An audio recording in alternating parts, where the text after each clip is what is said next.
Hasta ahora en esta unidad hemos visto cómo evaluar un capital a través del tiempo. Dijimos que si necesitamos llevar un capital desde un momento presente a un momento futuro, lo hacemos a través de la ley de capitalización, es decir, multiplicamos el capital actual por la ley de capitalización. Por el contrario, si necesitamos traer un capital que está en el futuro a un momento anterior, a un momento presente, lo que hacemos es actualizar ese capital. Es decir, a ese capital futuro lo multiplicamos por el factor de actualización. Estas operaciones las hemos hecho con la ley financiera de interés simple. Lo que vamos a ver en esta parte de la unidad es exactamente lo mismo, es decir, los conceptos de capitalización y actualización siguen siendo los mismos, la evaluación de los capitales en el tiempo no varía, solamente que lo hacemos con la otra ley financiera, es decir, con la ley de interés compuesto. Como dijimos, los conceptos no cambian, por eso el concepto de interés sigue siendo el mismo que dijimos en la unidad anterior. Definimos al interés como el rédito que hay que pagar por el uso del dinero tomado en préstamo. Ahora, ¿cuándo el interés se llama compuesto? Podemos decir que la característica determinante de la capitalización compuesta es que los intereses producidos por un capital en cada periodo se agregan al capital que los produjo para calcular los intereses de un nuevo periodo. Es decir, en un periodo se calculan los intereses, se agregan o capitalizan al capital un monto ya existente y generan interés en el próximo periodo el capital inicial más los intereses acumulados de ese momento. La nomenclatura que vamos a utilizar es exactamente la misma que vimos a interés simple, es decir, C o C0 vamos a llamar al capital en el momento cero o capital inicial, Cn es ese mismo capital pero evaluado n periodos después y significa el monto, y 0n es el interés producido entre el periodo 0 y el periodo n, y es la tasa de interés utilizada, y n es el plazo o cantidad de periodos. Aquí sí podemos hablar de periodo de capitalización, a diferencia de interés simple, donde decíamos que tal vez lo más apropiado sería no hablar de periodo de capitalización, sino periodo de cálculo de los intereses. El segmento temporal al cabo del cual los intereses se incorporan al capital recibe el nombre del periodo de capitalización. Los elementos ya los vimos recientemente y nos queda entonces decir que así como existía en interés simple una condición de aplicabilidad para las distintas fórmulas, esta condición se mantiene para el interés compuesto, es decir, sigue siendo de aplicación el sincronismo que tiene que haber en la tasa y el plazo. Ahí decíamos, y lo reiteramos ahora para interés compuesto también, que el plazo y la tasa deben estar expresados en la misma unidad de tiempo, pero a su vez deben coincidir con el periodo de capitalización. Es decir, que no basta con que el plazo y la tasa estén expresados, por ejemplo, en unidades de meses o de trimestres o de semestres, sino que estas unidades de tiempo deben coincidir con el periodo de capitalización para que las fórmulas resulten correctas en su desarrollo. Vamos a ver el cuadro de marcha del monto interés compuesto. El mecanismo, ¿no es cierto?, de este cuadro de marcha es muy similar al de interés simple, pero con las características de interés compuesto. En el periodo 1, el capital al inicio del periodo, que va a devengar intereses, para este caso es el capital inicial, es decir, el capital al momento 0. Los intereses del periodo 1 se calcularán aplicando la tasa de interés sobre el capital inicial. Noten ustedes que para un primer periodo el interés simple o el interés compuesto generan el mismo interés en este primer periodo. Ello es lógico porque en ambos casos, si bien los sistemas son distintos, el interés se está aplicando sobre el capital inicial, que es el capital al origen. El monto finalizado el primer periodo será igual al capital inicial más el interés, que es C por I, con lo cual sacando C factor común nos queda igual a C por 1 más I. Para el periodo 2, el capital que va a devengar intereses ya no es C0, sino C1, es decir, el monto reunido al final del periodo anterior. El interés de este periodo 2 resultará de aplicar la tasa de interés I sobre el capital al inicio, que es C1. El monto, es decir, el capital valuado al momento 2, será igual al monto que se obtenía en el periodo 1, más los intereses de este periodo, que son C por I. Si sacamos C1 como factor común, nos queda C1 por 1 más I, y a su vez, si reemplazamos C1 por el equivalente en el renglón anterior, vamos a tener que estar igual a C0 por 1 más I, que queda multiplicado por 1 más I, con lo cual el producto del 1 más I da 1 más I al cuadrado. En definitiva, entonces, el monto al final del periodo 2 será el capital inicial por 1 más I al cuadrado. Hacemos lo mismo con el periodo 3. El capital que va a devengar intereses ahora es el reunido hasta el periodo anterior, es C2. Los intereses periódicos serán o surgirán de aplicar la tasa de interés sobre este capital inicial C2, y el monto, que denominamos C3 o capital inicial valuado al momento 3, será el monto reunido al fin del periodo anterior, que era C2, más los intereses de este periodo, que son C2 por I. Sacando C2 nuevamente factor común, nos queda C2 por 1 más I, y reemplazando C2 por su equivalente, vemos que la fórmula final va a ser C0, o sea, el capital inicial, por 1 más I al cubo. Así podríamos seguir en los periodos sucesivos, 4, 5, 6, etc. Y vamos a ver que las conclusiones o constantes que vemos en cada una de las columnas van a seguir repitiéndose. Es decir, que el capital al inicio de cada periodo que devenga intereses es el acumulado hasta el periodo anterior. Los intereses periódicos se van a calcular siempre aplicando la tasa de interés sobre ese capital o monto acumulado hasta el periodo anterior, y el monto va a ser igual a lo siguiente. Fíjense ustedes que en el periodo 1 el monto era el capital inicial por 1 más I. En el periodo 2 es el capital inicial por 1 más I al cuadrado. Es decir, el exponente del factor de capitalización, que es 1 más I, coincide con el periodo. En el periodo 3 vamos a ver lo mismo, que el monto es el capital inicial por 1 más I al cubo, y así sucesivamente, lo cual nos va a permitir generalizar estas fórmulas de la siguiente manera. Para el periodo n, entonces, el capital inicio del periodo que generará intereses será Cn-1. Los intereses periódicos resultarán de aplicar el interés sobre ese capital inicial, y el monto será igual al capital inicial por 1 más I a la n. Algunas fórmulas que se desprenden del cuadro que hicimos recientemente son las siguientes. Partimos de la fórmula obtenida de monto, que es igual al capital inicial por 1 más I a la n. Si hacemos despeje podemos calcular el capital inicial, que nos queda igual al monto dividido 1 más I a la n.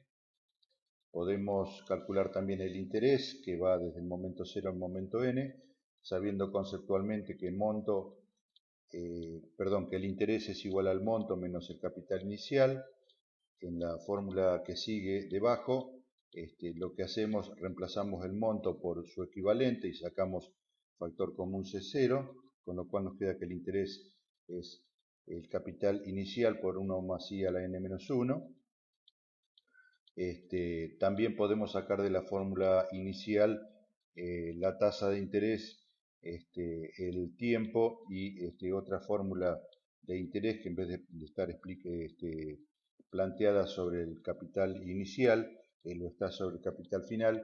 Cuestiones cuyos pasajes de término para la obtención lo dejo para que ustedes lo vean directamente en el teórico. Vamos a dedicar algún comentario especial al factor de capitalización. Fíjense ustedes en la fórmula de monto, Dijimos que monto era igual a capital inicial por 1 más I a la n. Entonces, a la izquierda del símbolo igual tenemos el monto, que es representado por Cn entre paréntesis, y a la derecha tenemos el capital inicial por 1 más I a la n. Es decir, a la izquierda tenemos un importe, digamos en pesos o en unidad monetaria, a la derecha tenemos un importe también expresado en pesos, que sería el capital inicial, que está multiplicado por un factor que llamamos 1 más I a la n. Es decir, que claramente acá podemos ver en esta fórmula que lo que permite llevar el capital inicial a un momento posterior a su inicio es este factor que llamamos 1 más I a la n. 1 más I a la n justamente es el factor de capitalización a interés compuesto y es el que permite calcular el equivalente de un capital presente en un momento futuro. Es decir, que siempre que estemos trabajando con interés compuesto y querramos llevar un capital de un momento presente a un momento futuro, tendremos que multiplicarlo por el factor de capitalización, que es 1 más I a la n. Ahí en la diapositiva lo tienen también graficado para un peso durante n periodos. Recuerdan que anteriormente habíamos visto para un periodo, decíamos que un peso al final de ese periodo era 1 más I. Ahora lo que vamos a decir, de acuerdo a lo visto recientemente, es que ese peso llevado n periodos posteriores o futuros a su evaluación, va a dar como resultado 1 más I a la n. ¿Por qué? Porque ese peso se lo ha capitalizado aplicándole el factor de capitalización 1 más I a la n. En los desarrollos que vimos anteriormente, no entramos en el análisis de los valores enteros o no que podía tomar n, es decir, el plazo o tiempo. Si n fuese un número entero, todas las fórmulas vistas hasta el momento serían de utilidad para la resolución de los problemas planteados. Por ejemplo, si n fuera mes o trimestre o semestre, etc., pero siempre, digamos, números enteros, no tendríamos ningún problema. En cambio, si n no fuese entero, sino que estuviese formado por un número entero y una fracción propia, por ejemplo, un depósito que se capitaliza trimestralmente y está colocado a 2 trimestres y medio, ahí entonces tendríamos que hacer alguna adaptación a las fórmulas que hemos visto anteriormente. Entonces, para resumir, diremos que si n no fuese entero, sino que estuviese formado por un número entero y una fracción propia, por el número entero de periodos liquidaremos siempre los intereses compuestos. Y por la fracción de periodos se pueden efectuar distintos acuerdos para la forma en que se calcularon los intereses. Vamos a empezar por reexpresar el n, que ahora n va a ser igual a n' más p sobre q, donde n' es la parte entera y p es menor que q, con lo cual p sobre q será la fracción de tiempo. Para resolver entonces esta cuestión, se tienen dos convenciones. Por un lado la convención lineal y por otro lado la convención exponencial. En la convención lineal, por el periodo fraccionario se reconocen intereses simples. Es decir, que en la convención lineal estaríamos calculando interés compuesto por el periodo entero e interés simple por el periodo fraccionario. Es decir, que el capital sobre el cual se calculan estos intereses por el periodo fraccionario sería el capital a interés compuesto logrado luego de n' periodos. En cambio, en la convención exponencial, por el periodo fraccionario de tiempo, se reconocen intereses compuestos también. Es decir, el periodo entero de tiempo es a interés compuesto y el periodo fraccionario también. El capital sobre el que se calculan los intereses de este periodo es, como en el caso anterior, el monto de interés compuesto logrado luego de n' periodos. Es decir, la operatoria sería de la siguiente manera. Se calcula primero el capital o monto reunido por el periodo entero de tiempo, siempre interés compuesto. Y luego, por la parte fraccionaria, se pueden aplicar interés simple sobre ese monto previamente reunido, o se puede aplicar interés compuesto. Entonces, si aplicamos convención lineal, el monto, en este caso que lo simbolizamos no con la letra n como dijimos, sino n' más p sobre q, donde p es menor que q, va a ser el monto prima, llamamos, o sea, el monto de los periodos enteros calculado en interés compuesto, por 1 más i por p sobre q. Es decir, ahí tenemos la parte de interés simple. En cambio, en la convención lineal tendremos que el monto va a ser igual también a Cn', es decir, nuevamente el monto por el tiempo entero calculado a interés compuesto, y la parte fraccionaria también a interés compuesto. Y por eso lo multiplicamos por 1 más i a la p sobre q. Si recién hubiera preguntado cuál de las dos convenciones da mayor monto, la convención lineal o la convención exponencial, casi con seguridad la mayoría de ustedes hubiera dicho que la convención exponencial, por cuanto está claro que el interés compuesto, al calcular los intereses sobre el capital inicial más los intereses acumulados hasta el periodo anterior, va a dar una cifra mayor. Sin embargo, esto no es totalmente así. Vamos a ver una comparación analítica entre el monto a interés simple y el monto a interés compuesto.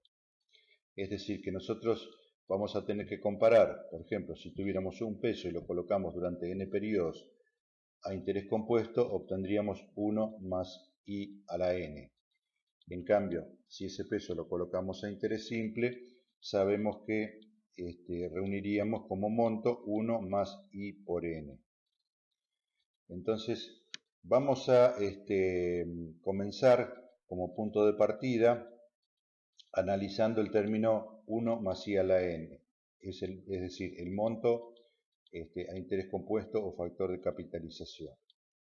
Si desarrollamos esta expresión, recordando lo visto en álgebra para el binomio de Newton, ustedes este desarrollo algebraico lo podrán seguir mejor en el teórico. Vamos a llegar a la siguiente conclusión, que 1 más i a la n es igual a 1 más i por n más corchete n por n menos 1 sobre 2, todo eso multiplicado por i cuadrado, más n por n menos 1 por n menos 2 dividido 6, todo eso multiplicado por i al cubo, más, y así continúa el desarrollo de Newton con expresiones similares. Vemos nosotros que la primera parte, digamos 1 más i a la n, es igual a 1 más n por i. Es decir, si cortáramos por un momento la fórmula a esta altura, podemos ver que el monto interés compuesto será igual al monto interés simple. Quiere decir que la diferencia en cuanto a que uno sea mayor o menor que el otro va a venir dada por las sumatorias que están después de este 1 más n por i. Entonces, ahí podemos ver lo siguiente. Si del signo de la suma, como decimos, del resto de los términos del binomio, depende que uno de los montos sea mayor que el otro o que ambos sean iguales. Si n es igual a 0, todos los términos se anularán, ya que el n aparece como numerador en todos los términos. Por ejemplo, nos quedaría 0, que multiplica a n-1, que sería menos 1, pero por 0 da 0, y así con todos los términos siguientes si ustedes lo comprueban. Entonces, como conclusión, si n es igual a 0, todos estos términos se anularán, ya que la misma aparece como numerador. También se anulará, por supuesto, la primera parte, ¿no es cierto? Porque n por i se dará 0 y nos quedarán 1 en cada caso, así que 1 es igual a 1. Financieramente esto tiene su lógica porque lo estaríamos analizando, es decir, en el momento cero, es decir, no ha habido transcurso del tiempo. Entonces, el capital unitario que hemos colocado obviamente no ha devengado ningún interés. Si lo miráramos cuando n es igual a 1, sucedería lo mismo, es decir, que los términos se anularían, ya que el factor n-1, que está en todos los términos siguientes, se anularía, porque si n vale 1 nos quedaría 1 menos 1, 0, y multiplicado por lo que sea y dividido por lo que sea y todo lo que sea, desaparecería si se tornaría 0. Con lo cual, nuevamente, si n es igual a 1, el monto o interés compuesto es igual al monto interés simple. Esto también ya lo dijimos y lo vimos cuando hicimos el cuadro de marcha, dado que al primer periodo, tanto interés simple como interés compuesto aplican la tasa de interés sobre el capital inicial porque es el primer periodo. Si n fuera mayor que 1, los términos que estamos observando tendrían un valor positivo ahora, en cuyo caso la expresión de 1 más i a la n sería igual a 1 más n por i más algo, que es lo que sigue dependiendo de los valores que se le dé a la tasa, pero siempre más algo positivo, es decir, más una cifra positiva, con lo cual podemos concluir que la expresión del monto a interés compuesto será mayor que el monto a interés simple. En cambio, si analizamos qué ocurre cuando n está entre 0 y 1, es decir, que es mayor que 0, pero es menor que 1, por ejemplo, 1,2 periodo, 1,5 periodo, vamos a ver que algunos valores se harían negativos y por lo tanto acá en este caso el interés simple será mayor, ¿no es cierto?, que el interés compuesto. No analizamos cuando n tome valores negativos por cuanto obviamente como estamos hablando de capitalización y esto lo definimos como un proceso que permite conocer el valor de un capital en un momento posterior presente, no cabe esta posibilidad. Resumiendo entonces, podemos concluir que cuando n es igual a 0 o n es igual a 1, el monto de interés compuesto es igual al monto de interés simple. Cuando n es mayor que 1, el monto de interés compuesto es mayor que el monto de interés simple. Pero cuando n está entre 0 y 1, siendo mayor que 0 y menor que 1, en este caso el monto a interés simple es mayor que el monto a interés compuesto. Recién hemos hecho una comparación analítica de los montos a interés simple e interés compuesto, y en este caso vamos a hacer la comparación numérica. Vamos a suponer un capital de 1 peso y vamos a suponer que aplicamos una tasa periódica del 0,10. No importa si estamos hablando de meses, trimestres o lo que sea. Vamos a tener una columna donde vamos a ir dando distintos valores a n. Luego vamos a calcular en la segunda columna el monto obtenido para ese peso a interés simple y en la tercera vamos a calcular el monto a interés compuesto. Entonces, cuando n es igual a 0, si aplicamos la fórmula de interés simple, vemos que eso nos va a dar 1, es decir, no hay intereses porque estamos en el momento 0, seguimos con el capital inicial. Y lo mismo va a ocurrir con el monto de interés compuesto. Cuando n es 0,2, si aplicamos la fórmula de interés simple, 1 más i por n, vamos a obtener 1,02 como monto, y si aplicamos la de interés compuesto vamos a tener 1,019. Fíjense aquí que está dando mayor a interés simple que a interés compuesto. Si n sería 0,5, tendríamos 1,05 como interés simple y 1,049 como interés compuesto. Si fuera n 0,8, tendríamos 1,08 en interés simple y 1,079 en interés compuesto. Fíjense que en todos los casos que n está entre 0 y 1, el monto de interés simple es mayor que el monto de interés compuesto. Cuando n es igual a 1, el interés simple nos daría 1,10 el monto y también nos daría lo mismo en este interés compuesto. O sea que en este caso nuevamente serían iguales. Pero luego, a partir de 1, para todos los valores de n mayores a 1, aunque estos sean fraccionarios, el monto a interés simple va a ser menor que el monto a interés compuesto. Por ejemplo, para 1,4 periodos, a interés simple nos daría 1,14 y a interés compuesto 1,14,3.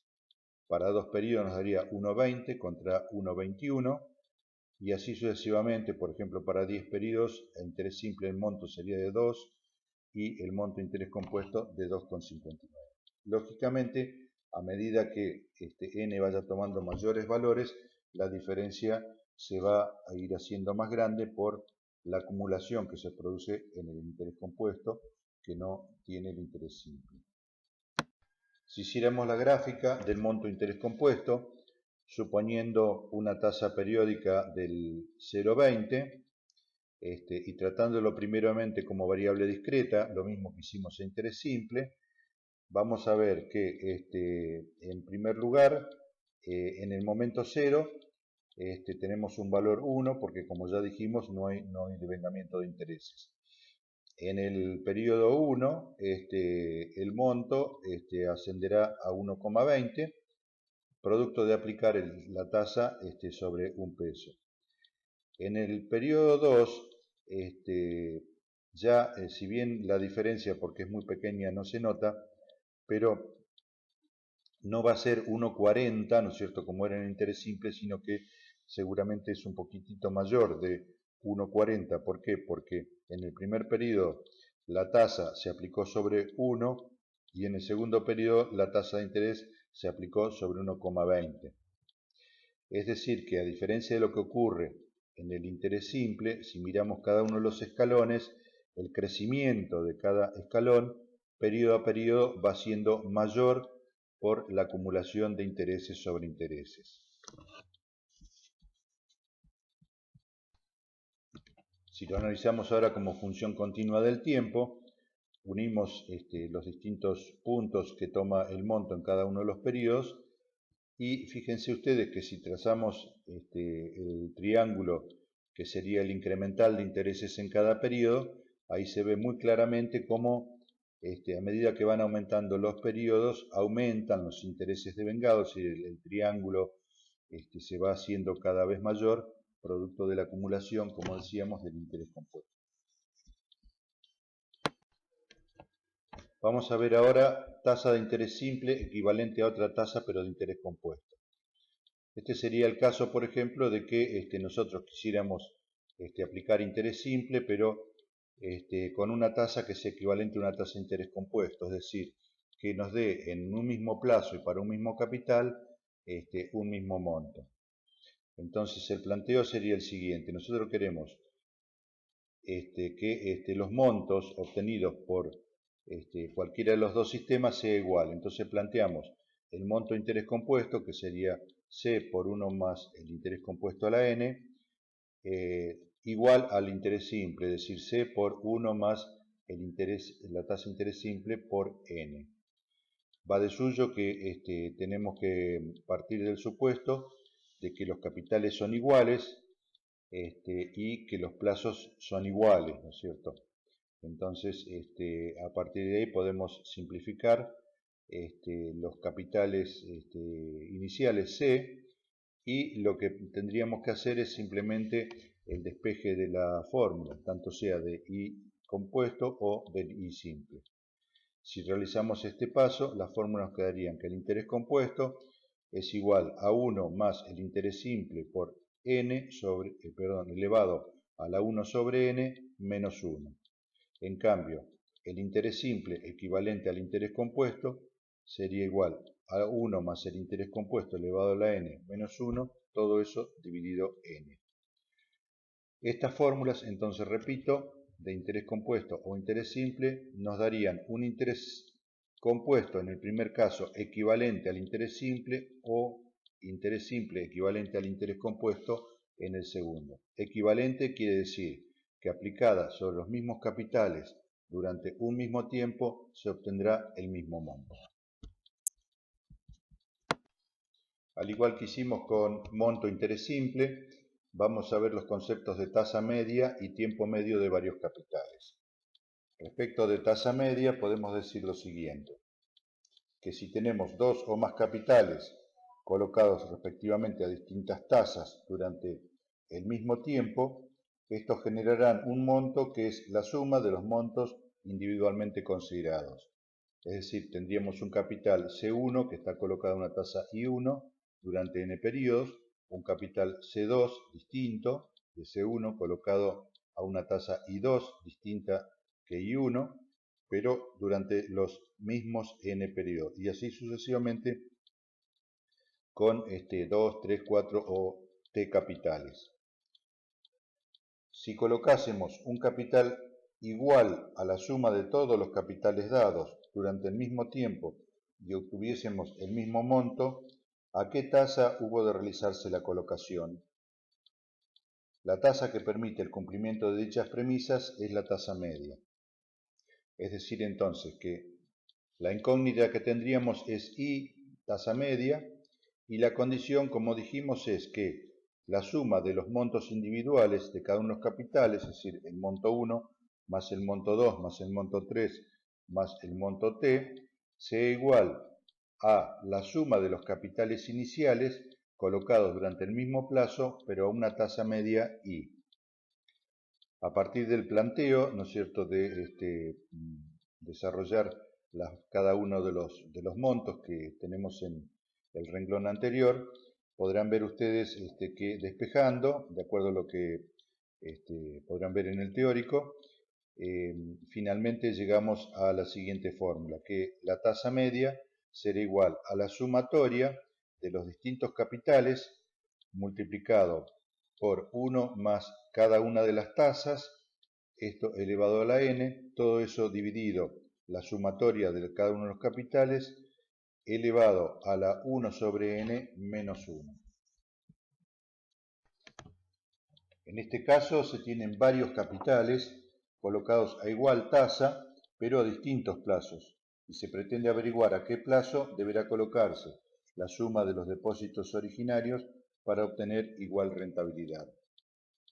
Es decir, que el planteo sería, hay un capital C1 colocado durante N1 periodos a la tasa I, un capital C2 colocado durante N2 periodos a la tasa I, y así sucesivamente, un capital CT cualquiera, colocado también durante NT periodos, distinto que los anteriores, también a la misma tasa. La incógnita acá sería el tiempo, o sea, el tiempo medio. La condición es que cada uno de los capitales individuales colocados a sus respectivas tasas y sus respectivos tiempos producirán un monto de tal forma que este monto nosotros queremos que sea igual a el que se obtendría de colocar cada uno de los capitales iniciales a la misma tasa I y durante un plazo n, siendo n tiempo medio. Entonces la condición sería que el monto 1 más el monto 2 más el monto t sea igual a este otro monto realizado con una tasa n. Haciendo nuevamente los reemplazos pertinentes y despejando, llegamos a que n es igual al logaritmo de la sumatoria de cada uno de los capitales por 1 más cada una de las tasas de interés elevada a la n menos el logaritmo de la sumatoria de cada uno de los capitales dividido el logaritmo de 1 más i.